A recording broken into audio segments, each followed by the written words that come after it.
Jam berdetik, jam 4 petang. Ini Buletin Awal Khas Sabah Memilih. Sementara tadi dianggarkan seramai lebih 16,000 orang mengundi awal bagi pilihan raya negeri Sabah yang ke-16. Ia bertempat di 55 pusat mengundi awal mulai jam 8 pagi tadi.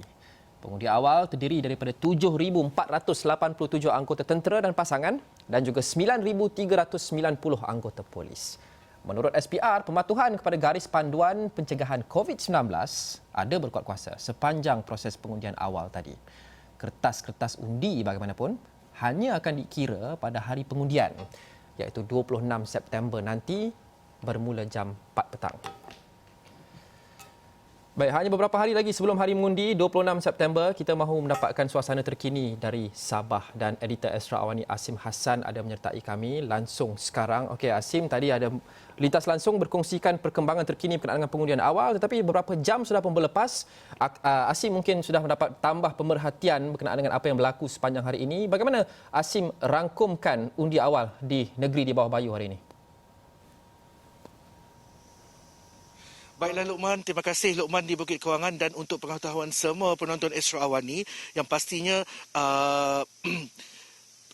jumlah pengundi, peratusan pengundi keluar mengundi untuk undi awal ini belum lagi dikeluarkan Suruhanjaya Pilihan Raya kerana masih lagi di dalam proses pengiraan. Dan apa yang boleh saya bawakan adalah kenyataan dan keyakinan Pesuruhjaya Polis Sabah itu sendiri, Datuk Hazani Ghazali, yang yakin sekitar pukul 5 petang atau pukul 4 ke 5 ini akan lebih 80%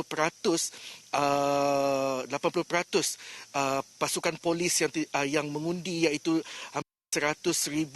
hampir 11,000 itu akan keluar mengundi, 80% daripadanya akan keluar mengundi. So mungkin keyakinan itu dinyatakan Datuk Hazani sendiri ketika lawatan ke Mes Pegawai Kanan IPK Sabah di Kepayan pada sekitar pukul 10 pagi tadi. Dan juga dapat saya bawakan ketika saya membuat liputan di Mes Pegawai itu, sudah pasti setiap jabatan di IPK Sabah, di Ibu Pejabat Polis Kontingen Sabah diarahkan, maknanya menunaikan tanggungjawab itu secara berperingkat-peringkat mengikut jabatan masing-masing untuk memastikan tidak berlaku kesesakan di pusat pengundian di IPK Sabah di Mes Pegawai itu yang mempunyai 3 saluran, Luqman. Tajuk kita bawah tu, kalau penonton boleh lihat, adalah pengundian awal dan juga nasib pengundi positif COVID-19. Sudah tentu nasib pengundi positif COVID-19 masih lagi menjadi tanda tanya berkenaan dengan bagaimana mereka ingin mengundi pada PRN kali ini. Sebelum ini SPR juga mengeluarkan kenyataan pengerusinya Datuk Abdul Ghani Saleh. Kita dengarkan dulu apa kata Datuk Abdul Ghani. Cuma kebetulan di akhir-akhir ini kita lihat wabak COVID ini agak meningkat. Yang ini saya masih menunggulah keputusan daripada kerajaan pusat, kedudukan terkini. Bagaimana mereka-mereka yang positif COVID ini sama ada boleh ataupun tidak. Cuma sebelum ini telah ada pun ura-ura yang mengatakan bahawa mereka pesakit COVID positif ini tidak dibenarkan. Jadi kita lihat keputusan yang akan keluar secara rasmi dalam masa terdekat ini. Tak dibenarkan tapi masih lagi menunggu keputusan rasmi. Itu beberapa jam yang lepas, kata pengerusi SPR. Asim, setakat sekarang ini ada apa-apa perkembangan ataupun kemas kini berkenaan dengan bagaimana pengundi yang positif COVID-19 ingin menunaikan tanggungjawab mereka? Sebelum saya menjawab kepada persoalan Luqman itu, kenyataan daripada pengerusi SPR itu sendiri adalah rentetan daripada kenyataan Ketua Polis Negara yang memaklumkan kira-kira 270 anggota polis tidak dapat menunaikan tanggungjawab tersebut gara-gara dikuarantin akibat pandemik COVID-19, dan kegusaran dan juga kenyataan Tan Sri Abdul Hamid Bado itu kami suarakan kepada pengerusi SPR, dan seperti yang Luqman kita pendengarkan tadi mengenai pengerusi mengatakan masih menunggu kepada jawapan dan sebarang keputusan dalam waktu terdekat. Dan setakat pukul 4 ini tiada sebarang kenyataan rasmi dari mana-mana pihak maupun agensi berkaitan dalam membuat keputusan sama ada pesakit ataupun anggota polis yang terlibat, yang pesakit COVID itu sendiri, yang positif COVID itu sendiri, yang dikuarantin boleh menunaikan tanggungjawab dan hak mereka untuk mengundi pada pilihan raya negeri Sabah ke-16 kali ini, Lokman. Kita harap satu keseimbangan akan dapat dicari kerana mereka juga adalah pengundi yang mempunyai hak untuk mengundi. Tapi pada masa yang sama kita faham kenaan dengan kekhawatiran penularan COVID-19 khasnya dalam kalangan orang awam.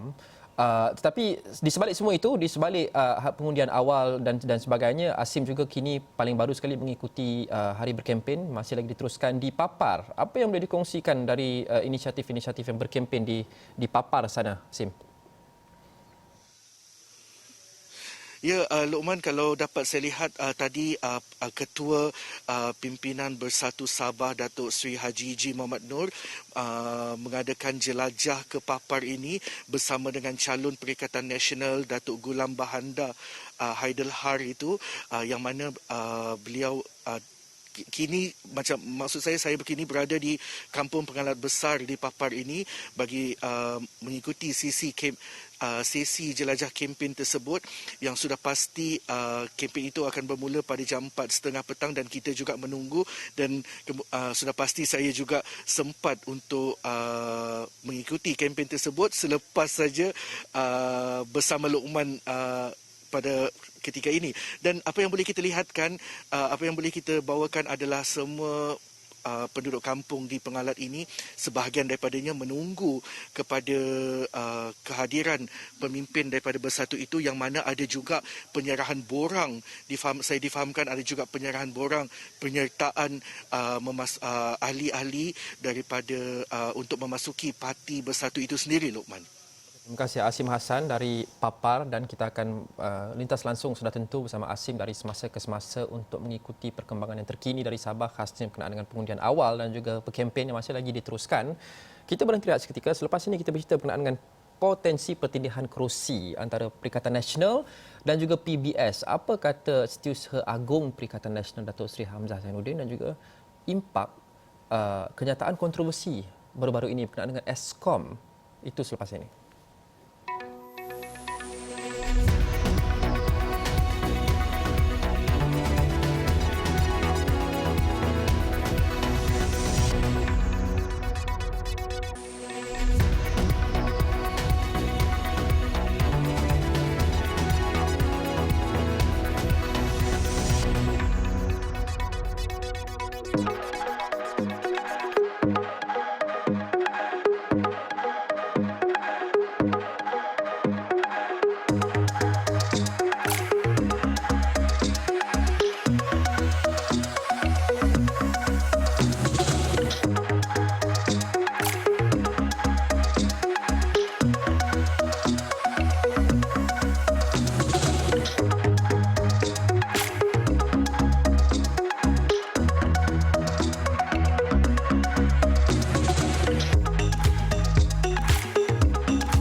Itu 73 kerusi DUN yang akan dipertandingkan 4 hari dari sekarang pada hari pengundian 26 September nanti untuk lebih sejuta orang pengundi di Sabah. Malah kira-kira 17,000 daripada mereka sudah pun melakukan tanggungjawab mereka hari ini pada hari pengundian awal. Pelbagai dinamika politik terlihat dimainkan kerana begitu banyak kerusi DUN dipertandingkan dalam arena politik yang agak unik iaitu Sabah. Mungkin yang paling unik di Malaysia kerana banyak isu yang bertindih dan kerusi juga mungkin bertindih.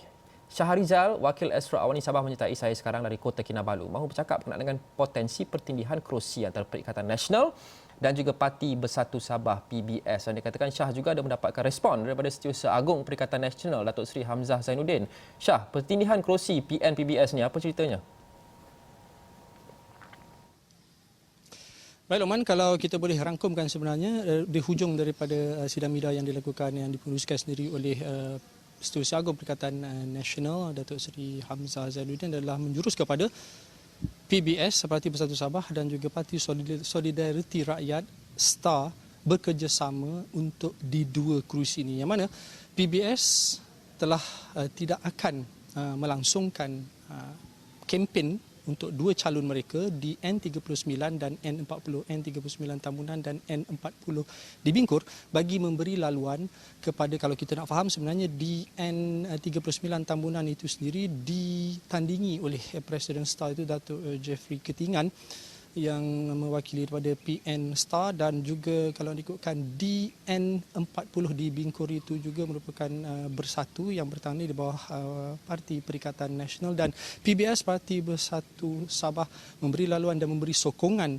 kepada calon-calon yang ditandingi di bawah Parti Perikatan Nasional. Dan untuk imbal baliknya pula, Parti STAR membantu untuk calon PBS di dua kerusi iaitu di N02 Bengkoka dan juga N20 Api-Api, yang mana kalau nak ikutkan sebelum ini di N02 Bengkoka terdapat 11 penjuru dan sekarang ini hanya tinggal 10 penjuru. Dan kalau nak kita fahami juga sebenarnya terdapat juga gabungan rakyat Sabah yang bertanding di kerusi N02 Bengkoka ini, tetapi STAR buat masa ini memilih untuk menyokong calon daripada Parti Bersatu Sabah PBS di N02 Bengkoka. Dan di N20 Api-Api pula, kalau diikutkan Parti Bebas yang sebelum ini adalah merupakan ahli Parti STAR dan telah bertanding di calon bebas iaitu saudara Marcel telah menarik diri untuk tidak meneruskan kempen tetapi masih lagi berada di kertas undi nanti Lokman, tapi mereka akan memberi sokongan kepada PBS di N20 Api-Api. Dan kalau kita faham juga di N20 Api-Api ini merupakan juga kerusi panas kerana Timbalan Ketua Menteri daripada PKR iaitu Christine Aliuju bertanding di N20 Api-Api. Dan apapun kita boleh dengarkan juga apa yang diperkatakan oleh Setiausaha Agung Perikatan Nasional Datuk Seri Hamzah Zainuddin sebentar tadi dalam sidang medianya. Hari ini empat kawasan sudah kita kenal pasti, iaitu Tambunan. Kita minta hanya satu calon kita sahaja, iaitu Datuk Dr. Jeffrey Ketingan, maka PBS tarik diri. Kawasan satu lagi, kawasan Bingkoka,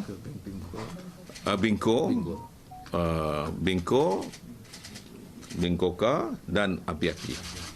Empat kawasan ini tidak ada pertembungan di antara STAR dan PBS lagi.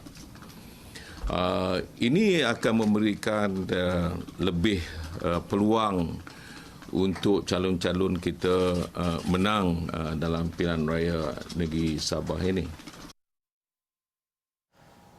Dan Syah, baru-baru ini juga wujud sedikit kontroversi berkenaan dengan kenyataan Datuk Muhammadin Ketapi berkenaan dengan pasukan pertahanan Eskom katanya, dan terdahulu Presiden Parti Warisan Sabah Datuk Seri Muhammad Syafiq Abdal ada membuat permohonan maaf secara terbuka susulan kenyataan Muhammadin yang didakwa menghina pasukan keselamatan ketika Op Daulat 2013 di Lahad Datu. Malah Syafiee menyifatkan perkara itu telah dikeluarkan secara spontan yang disalah erti tanpa niat untuk menghina prajurit negara. Muhammadin menafikan dia berniat untuk memperlekehkan pasukan keselamatan dan mendakwa kenyataannya diputar belit oleh pihak yang tidak bertanggungjawab. Dan isu ini juga menjadi satu isu hangat dalam 4 hari lagi menjelang hari pengundian nanti, dan difahamkan Shah ada juga membuat sedikit liputan dan juga bertanyakan kepada Datuk Seri Hamzah Zainuddin berkenaan dengan respon beliau kepada kenyataan oleh Muhammadin Ketapi ini. Apa perkongsian yang boleh diberikan, Shah? Baik, Lokman, ada pertanyaan daripada rakan media yang bertanyakan kepada Datuk Seri Hamzah Zainuddin yang merupakan Menteri Dalam Negeri berkenaan dengan isu yang diperkatakan oleh calon di Dun Segama tersebut yang juga merupakan ahli parlimen adalah Had Datu. Dan apa boleh dikatakan yang dikatakan oleh Menteri Dalam Negeri sepatutnya sebagai calon yang berhormat ahli parlimen Lahad Datu tersebut sepatutnya tidak mengeluarkan kata-kata sebegitu sebagai perumpamaan kerana perlu memikirkan daripada sudut apa yang bakal dirasai oleh ahli keluarga mereka-mereka yang terkorban. Mungkin kita boleh dengarkan apa yang diperkatakan sendiri oleh Datuk Seri Hamzah Zainuddin. Kerana saya sebagai Menteri Dalam Negeri, saya sayangkan agensi di bawah kementerian saya, maka sudah tentulah saya ingin mempertahankan anggota dan pegawai kita yang terkorban dalam peristiwa tandua yang berlaku beberapa tahun yang sudah. Kalau inilah sikap calon yang datangnya daripada kerajaan warisan, saya memohon kepada semua rakyat di negeri Sabah ini untuk mengetahui dengan lebih jelas bahawa calon-calon mereka adalah calon-calon yang sebenarnya langsung tidak memikirkan tanggungjawab demi untuk mempertahankan negeri ini. Orang sudah terkorban pun mereka boleh cakap sedemikian rupa. Ini kan pula di masa hadapan.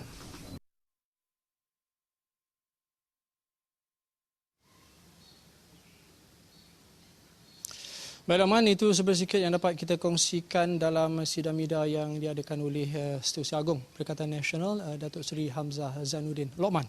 Okey, Shah, secara ringkasnya Shah juga akan terus mengikuti sepanjang hari ini, khasnya berkisar tentang pengundian awal. Apa yang kita berjangkakan sepanjang hari ini?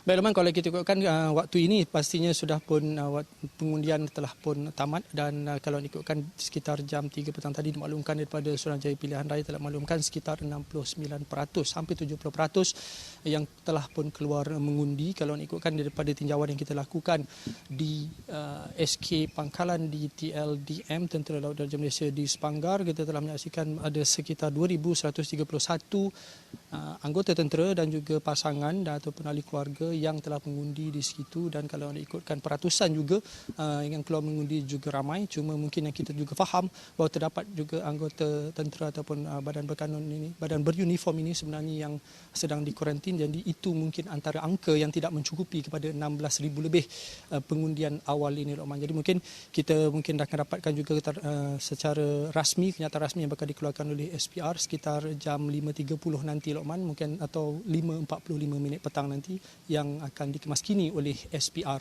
Lokman. Terima kasih Shah Harizal, Wakil Asrawani Sabah, dan Shah juga sudah tentu akan terus berintas langsung dengan kami dari semasa ke semasa untuk membawakan perkembangan terkini khasnya menjelang Sabah memilih pengundian awal yang akan mencapai kemuncaknya nanti dalam Awani 7.45 malam ini. Seolah-olah putaran plot yang agak menarik dalam perjalanan PRN Sabah, hanya 4 hari berbaki sebelum warga Sabah turun mengundi. Hari ini warga badan beruniform turun mengundi, dan hari ini juga timbul dan hangat kontroversi berkenaan dengan dakwaan kritikan, dakwaan hinaan terhadap mereka. Itu semua dakwaan, walaupun Datuk Muhammadin Ketapi telah menafikan beliau ada niat untuk memperlekehkan. Saudara Mujibur Abdul Muiz menyertai saya secara Skype untuk membincangkan impak elemen terbaru ini dalam perjalanan menuju ke PRN pada 26 September nanti. Mujibur adalah pensyarah pengajian sains pentadbiran dan pengajian polisi UiTM. Saudara Mujibur, mungkin masih terlalu awal, tapi Mujibur telah memerhatikan perjalanan politik di Sabah dan sentimen warga Sabah sudah lama, sekurang-kurangnya sejak beberapa minggu yang lepas, dan sering ke udara bersama dengan kami. Apa agaknya impak kepada sentimen pengundi di Sabah yang terbangkit daripada dakwaan ini, daripada kenyataan ini, walaupun pihak satu mengatakan ia adalah berniat jahat, pihak lagi satu menafikan, dan itu hak beliau untuk menafikan. Tetapi yang penting bagaimana agaknya ia dibaca oleh pengundi di Sabah dan bagaimana ia memberi kesan kepada sentimen pengundian jika ada memberi kesan. Terima kasih Luqman. Saya rasa barangkali ini satu backfire lah kepada parti warisan. Apatah lagi kejadian itu berlaku di kawasan yang saya sekarang berada ketika ini adalah Datuk, apabila ucapan Datuk Muhammadin Ketapi di Kampung Warisan ketika berkempen itu nampaknya begitu besar sekali impaknya pada ketika ini, kerana dia seolah-olah mengguris perasaan bukan saja pihak keselamatan yang pada hari ini mengundi awal di pusat-pusat pengundian awal pada ketika ini, sudah tentu juga kepada warga Sabah sendiri, terutamanya pada orang Lahadatu dan juga orang di sekitarnya lah. Dan saya rasa impaknya besar, kerana hari ini juga kenyataan maaf itu telah dikeluarkan oleh Presiden Parti Warisan sendiri, Datuk Seri Shafie Apdal. Malah Datuk Seri Shafie Apdal sendiri seolah-olah ingin menyelesaikan yang segera, sehingga kan sanggup mengeluarkan dana sebesar 10 juta untuk diberikan kepada frontliners dan juga anggota-anggota keselamatan bagi menutup kesalahan itu. Dan sudah tentulah juga Luqman, apabila hari ini ada 35 laporan polis dibuat terhadap kenyataan itu. Jadi pada ketika ini saya merhatikan warisan terpaksa berhadapan dengan parti-parti lawan yang akan sudah tentu mengeksploitasi perkara ini untuk menyerang parti warisan. Apatah lagi dengan sentimen ketika ini dilihat parti warisan masih lagi terhadapan dalam konteks berkempen, dalam konteks jentera dan sebagainya. Tetapi apabila ini berlaku, nampaknya seolah-olah parti warisan sendiri yang telah menghidangkan satu peluang kepada parti-parti lain untuk menyerang dan menggunakan isu ini dalam konteks hampir seminggu lagi Hari Permohonan Undi berlaku bagi PRN Negeri Sabah.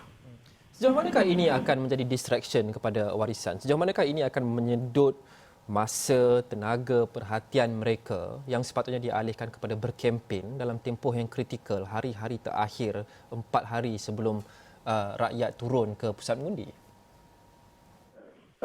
Kita menjangkakan sudah tentulah perkara ini akan menjadi liability yang besar sepanjang beberapa hari berkempen ini, apatah lagi dalam konteks warisan sebagai pemerintah yang sebelum ini banyak dipersoalkan dalam konteks performan dan sebagainya, yang setakat ini bagi saya warisan berjaya mematahkan hujah-hujah itu disebabkan tempoh pemerintahan yang singkat 26 bulan. Tetapi apabila menyentuh isu yang berkaitan dengan keselamatan negeri Sabah, dalam konteks parti warisan yang menyatakan mereka adalah parti Sabah Persabahan, maka berlakulah kontradiksi, dan juga sudah tentulah yang paling penting sekali adalah bagaimana mereka menangani isu ini supaya seluruh tenaga dan tumpuan parti warisan itu tidak banyak dihabiskan untuk menangani persoalan ini, kerana perkara-perkara lain juga harus ditumpukan, kerana bukan sekadar dalam konteks pilihan raya isu-isu yang sebegini tidak harus timbul, tapi warisan juga harus memiliki segala modal untuk dijual, bagi memastikan modal-modal itu mampu untuk memancing unti. Jadi keseimbangan perkara itu akan menjadi cabaran terbesar bagaimana warisan cuba mengimbangi modal-modal dan juga penawaran yang bakal ditawarkan kepada pengundi, dan dalam masa yang sama juga bagaimana mau menangkis serangan.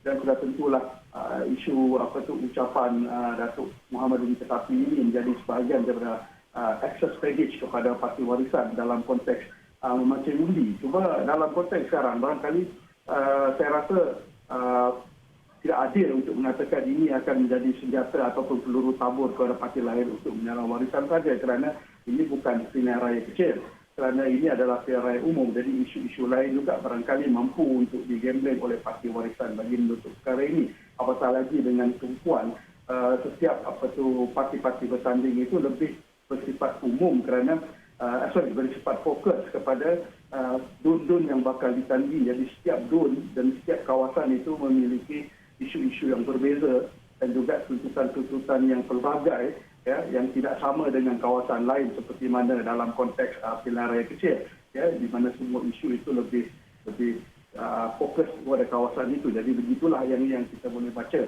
dalam konteks sekarang.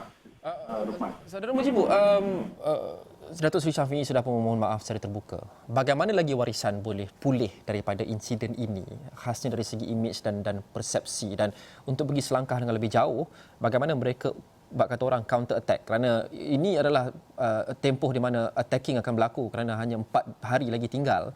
Bagaimana mereka pulih dan mereka counter attack kepada seteru-seteru mereka di Sabah ini untuk memastikan kebarangkalian mereka, chances mereka kekal sihat pada 26 September nanti?